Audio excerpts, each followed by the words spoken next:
Welcome everyone to another edition of the Discover New Music podcast from Pelt Music. Today we will be joined by our guests, Light by the Sea. We recently featured their new single, Mr. Wonderman, over on Spotify on our Discover New Music playlist. Be sure to check it out along with all the other great new music we are featuring on that playlist.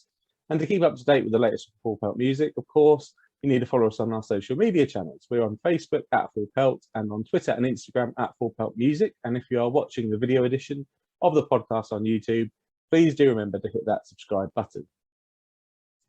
Welcome everyone to the Discover New Music podcast from Pelt Music. Today we're joined by Anna from Light by the Sea. Thank you, Anna, for joining us. How are you? Good. Thank you so much for having me on your show. No, absolute pleasure. We'll talk about Mr. Wonderman in a moment, which is one of your recent singles, which were featured on our Discover New Music playlist. But before that, on these Discover New Music podcasts, we like to start off with an introduction to the band for fans that might not be familiar with the band. So we like to call it the origin story. Could you tell us how Light by the Sea came into being? What is the origin story for the band? Well, Light by the Sea wasn't planned, but meant to be. That's what we like to say with my partner in crime, David Knobel, whom I started this project with during quarantine times, because we are both musicians. I have my band, original band, other band, and my guard. I'm from the metal scene, and he's been playing in a lot of other groovy rock acts. And we were just stuck in our apartment for months, and what do two musicians do together? Write music, you know? And the first demos were released by him last summer, and I was listening to what he was writing, and it just caught my attention, because I was the girl that I'm like, I will never ever write anything with anybody, especially not with my boyfriend. No, I like my independence. But when I heard the demo of Eleanor, I was thinking, oh my God, this guy knows something.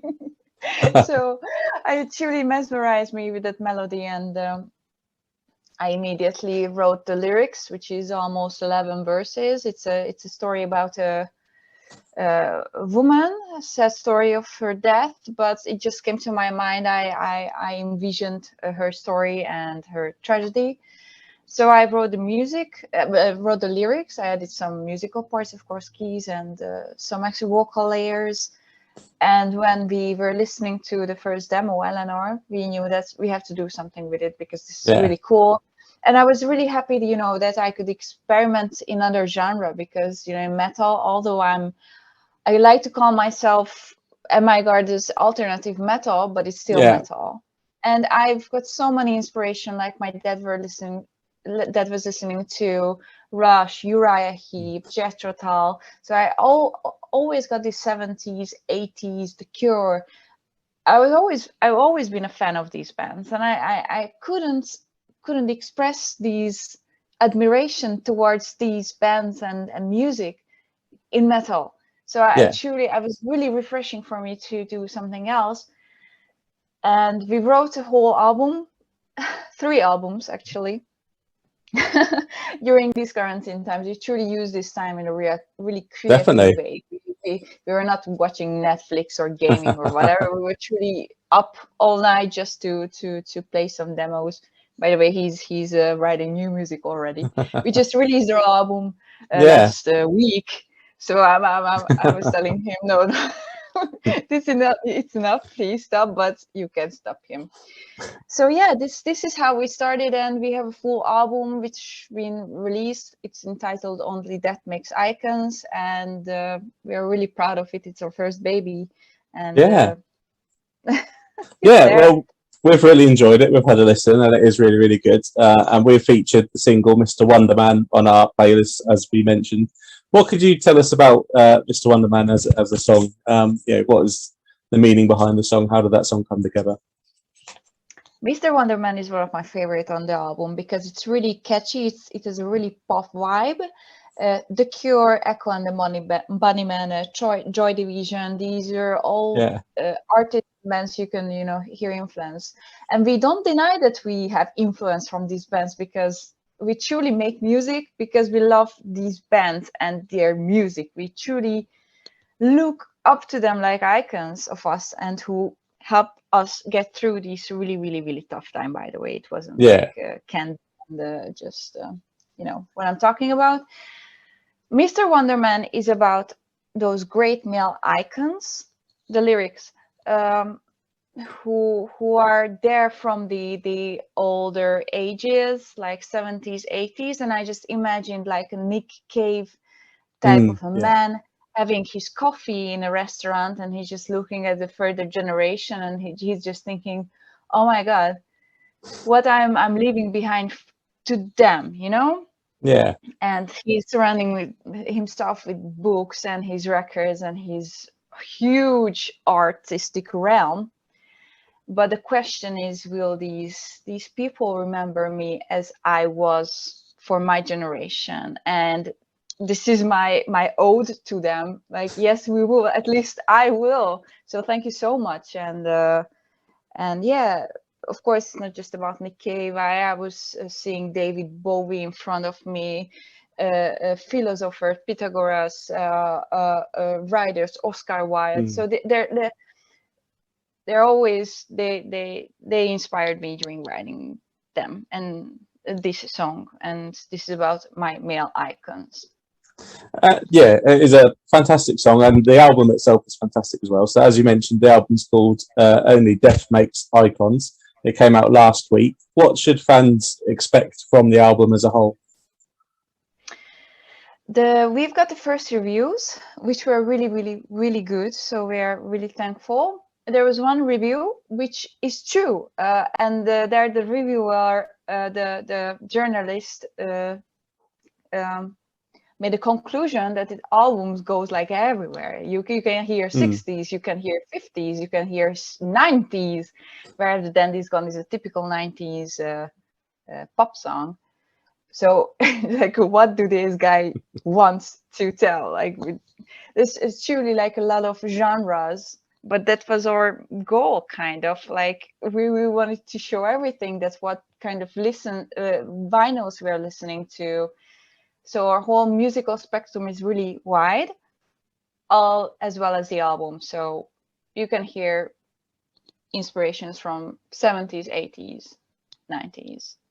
So if you're a fan of this kind of music from back then I highly recommend to listen to this album, because we are, from our generation, we're young people, and we are obsessed with the forgotten sound, we like to call our music. We want to bring back the forgotten sound. We recorded everything on tape. We recorded the music video of Mr. Wonderman on VHS tape. Yeah. We were using some equipment with our producer Eddie Bob, which had been coming from Sound City, and George Harrison was using that harmonizer that we used. Or Genesis, Phil Collins was listening to his music on a mixer on the speakers that we are using. So that's amazing. Like, oh my god, that's amazing. So if you're a fan of these artists and you want to get into a nostalgic mood, still looking into the future with us, because we have a lot of plans, then I highly recommend this album. You touched on the recording process. Obviously, you made the effort to record it on tape, and the creative process, obviously, it come together through lockdown. It's got quite a retro feel to it. Talk us through, the creative process and where you decided that you were going to, use tape to make that recording, and how that went for you. First of all, we had to come across our producer, who is producing in the hills of the Netherlands, because the Netherlands has hills, and I didn't know about it. The province is called Limburg, and it's in the southern range of Holland. And he just texted us because he wanted to get in contact with our agency. We are booking agents with David, by the way. And they went to a meeting to him, and he was entering his studio, and he was looking around, and he went outside, and he immediately called me, Anna, we have to record here. Oh my god, this dude has everything. which we want. And our dream was to record on tape, but of course we knew that it's quite an expensive thing, and we don't know who is doing it with a really professional professional way in Holland. So we were really lucky to be able to find Eddie, Bob, our producer, from the beginning, because he was truly teaching us a lot of things about these old equipments, and he's the soul, he's the machinery behind these songs, the layers, everything. He's genius. And and he had this analog tape, so it's truly like he pushed the button and just it was amazing experience. I will never ever forget it, and I'm really thankful that I could be a part of it as a musician, because it was awesome. Yeah, and it definitely feeds in. I say there's a kind of retro aesthetic with the band.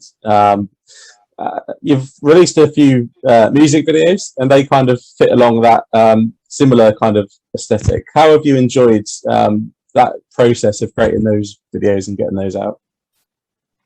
I really enjoyed it, and Davey is the main core of the music and everything when it comes to promotion. I had the visual concept. So with my guard as well, I've had experience how to produce and how to write a script for a music video. And for each song, I have a vision, I have a color palette, I have a scenery. So I was really enjoying doing all our music videos. Eleanor is amazing introduction to our production. I think it's an image video with a feeling of cold and the blue and winter, and we were walking on the North Sea shore here. Crimson Sugar is about poppy. It's funny. We truly wanted to make like a cliche music video, trash as possible. In front of a green screen, and just imagine ourselves in the Soviet Union playing on a TV live show in the late 70s, and just enjoy ourselves. And Chelsea is a Mermaid was really avant-garde idea from us. We were just having a dinner and we just getting to fight, and there you can see the tension, and we're truly acting ourselves. Like we truly went. Rarely, thank God, we got into a little fight. I like to play like cold, and he's like doesn't understand what I'm doing right now. And then, of course, everything will be fine as we will start to laugh at some point. And at the end, we just laugh on ourselves. So that's truly 100% us. And Mr. Wonderman is an amazing experience. Every single shot, every single moment of it, I think, is a piece of art. We were shooting it in Budapest, the city where I come from, and it was just amazing experience with the director, with a whole big camera on his shoulder, which I remember my grandfather used on the birthday parties, family birthday parties, and just roll the tape. So it was truly an amazing experience shooting these videos and just express our music in visuals, if you know what I mean. Certainly, and the whole package, the music and the videos and everything has come together really well, and is clearly being really well received out there. And you've also been able to start playing some live shows again recently. Obviously, we've suffered a terrible couple of years where that's not been possible. But we've started having shows a few months back in the UK, and the Netherlands has followed suit. You've been able to get out and play some shows. How did they go for you? Standing on a stage was like time traveling. I felt like there was no like 2 years of pause and break, but at the same time I felt like there's something new is going on, and I feel some new energies. So I'm really enjoying performing again, and we still have to get used to it, to pack the van, to go to the venues, to go on stage, and we see people there, after just locked in our apartment for months. It's still a quite interesting experience. But we've been lucky that we could start with touring on truly the kind of the biggest club stages of the Netherlands. We've got amazing support slot opportunity with Viva la Fête, and we had our 2 record release shows in 2 different cities, which were packed, and we just really thankful for these experiences. And in December we will have 2 more quiet setting shows, and in January we will have our first Hungarian show with a full band. And of course we are planning to play more in April and next year festival season, but we will see, because things are still catching up in connection with bookings and organizing shows, so we have to be patient. Yes, and clearly you want to get out and tour far and wide. Being obviously a UK-based publication, we're interested. Are there any plans, or is there an ambition in the future for you guys to come and play in the UK? Oh, definitely, and we are already linked with a nice booking agency based in Manchester. And hopefully they will help us to get to the UK, because with Emigard I was touring in the UK twice, and it was one of the best experiences. Really nice, but truly really nice people, really nice bands, really nice community. So I can't wait to go back there and to play my shows with Lie by the Sea as well. We just have to find, the perfect match, because we have to find a really nice band. Yes. Whom we can open for, and we don't want to rush and just pick someone whose audience is not keen on our music, because it's really important for us, if we take time and go there, just make sure that everybody's just home. What am I listening to? And with Viva la Fête, it was really interesting. They're kind of a dancey beat rock. I don't know their genre, but it's truly like dance.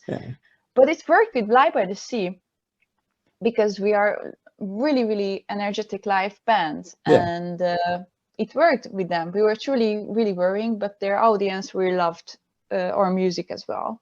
So it's really important for us to find a good match.